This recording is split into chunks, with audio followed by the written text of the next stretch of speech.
کہتے جی کہ حج اور عمرے کے نام پر جو کچھ ہو رہا ہے ایک قسم کی پکنک ہی بن گئی ہے۔ اللہ ہدایت دے تو قیامت کی علامت ہے۔ حضور نے خود فرمایا تھا ایک زمانہ آئے گا لوگ سیر و تفریح کے لیے حج کریں گے یا بھیک مانگنے کے لیے حج کریں گے، تو یہ تو دور ہے، یہ تو ہونا ہے، لیکن ان میں بھی کوئی نہ کوئی اللہ والا ہوتا ہے۔ حضرت مالک ابن دینار رحمۃ اللہ علیہ ایک بہت بڑے ولی گزرے ہیں اللہ کے، ولی من اولیاء اللہ ہے۔ وہ فرماتے ہیں میں حج پہ آیا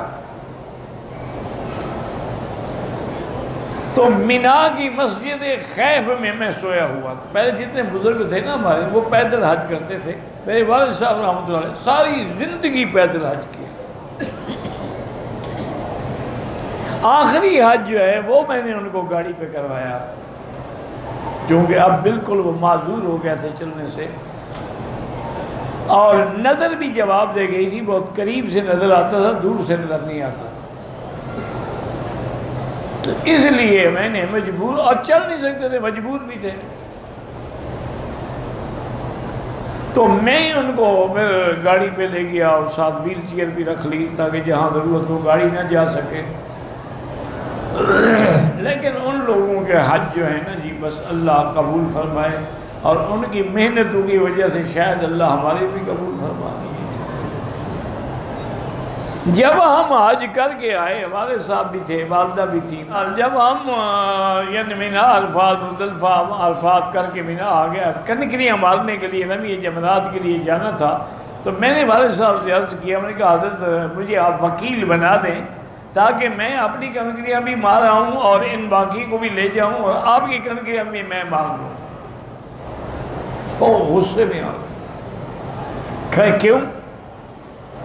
بلوچ لوگ تھے نا، بلوچوں کو ویسے غصہ زیادہ آتا ہے، ایک قبیلوں میں اثر ہوتے ہیں۔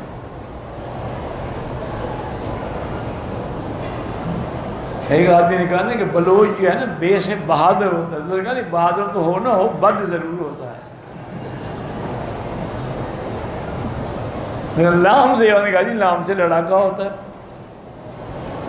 تو بہرحال ناراض ہو گیا۔ میں نے کہا حضرت اس میں ناراض ہونے والی کیا بات ہے؟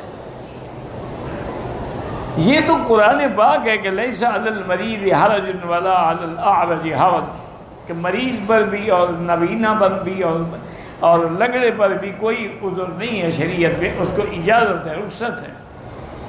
تو آپ کی تو نظر بھی نہیں ہے، آپ چل بھی نہیں سکتے ہیں، تو اب اگر آپ معذور نہیں ہیں، وکیل نہیں بنائیں گے، تو یہ آیات لوگوں کے لیے ہے، آپ اس پر عمل نہیں کریں گے۔ وہ اور زیادہ غصے میں آ گئے، کہنے لگے مولوی مکی میں سمجھتا تھا تم عالم ہو گیا، تم تو جاہل ہو بھائی۔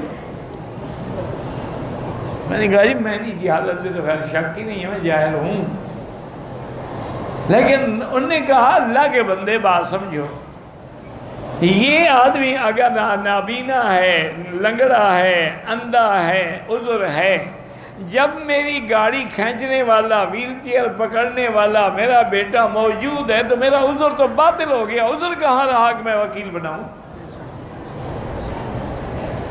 انہوں نے کہا معذور ہوتا تو وکیل بناتا نا، میں تو معذور نہیں ہوں، گاڑی پہ آیا ہوں، ابھی آپ گاڑی پہ لے جائیں گے، مجھے جا کے جمرات کے قریب کھڑے کر دیں گے، میں پتھر اندر، میں نے کو وہاں نشانے بازی کرنی ہے کہ نظر کی ضرورت ہے؟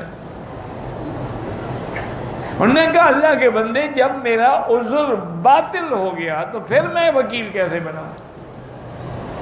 یہ لوگ بڑے لوگ تھے جی، اب تو بس دعا کریں اللہ قبول کر لے،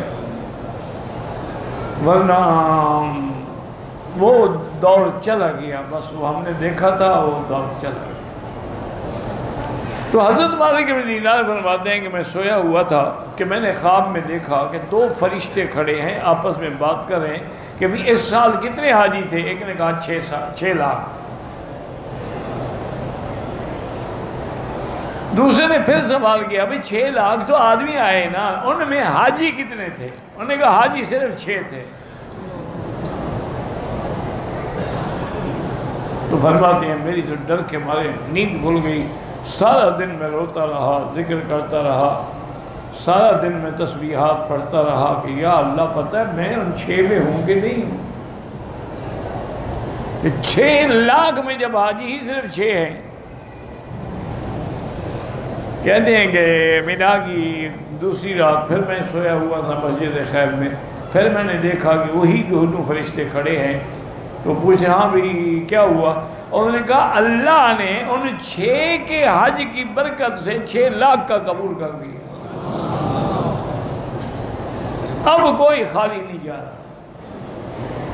اس لیے دعا کرو کہ اللہ ہماری قبول کر، ورنہ دیکھو نا جی، ہم شیو کرا کے حجر اسود کو بوسہ دیں، شیو کرا کے سرکار دو جہاں کے سامنے کھڑے ہو کے صلاۃ و سلام پڑھیں، یہ عذاب کی علامت ہے یا نیکی کی علامت ہے؟ کہیں گستاخی اور بے ادبی سے اللہ ناراض نہ ہو جائے؟ جن کے سامنے اونچی آواز کرنے سے بھی اللہ ناراض ہو جاتے ہیں، عمل حبط ہو جاتے ہیں، تو ان کی سنت کا خلاف کر کے جب آدمی سامنے کھڑا ہو،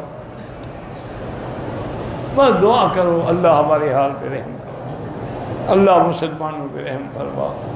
پہلی امتوں میں جو بیماریاں تھیں نا، کسی میں ناپ تول کی بیماری تھی، کسی میں لڑکوں سے بدفعلی کرنے کی عادت تھی، کسی قوم میں دھوکہ دہی کی عادت تھی، کسی قوم میں نفاق تھا، اس امت میں وہ ساری بیماریاں اکٹھی ہو کے آ گئی، ہر بیماری یہاں ہو،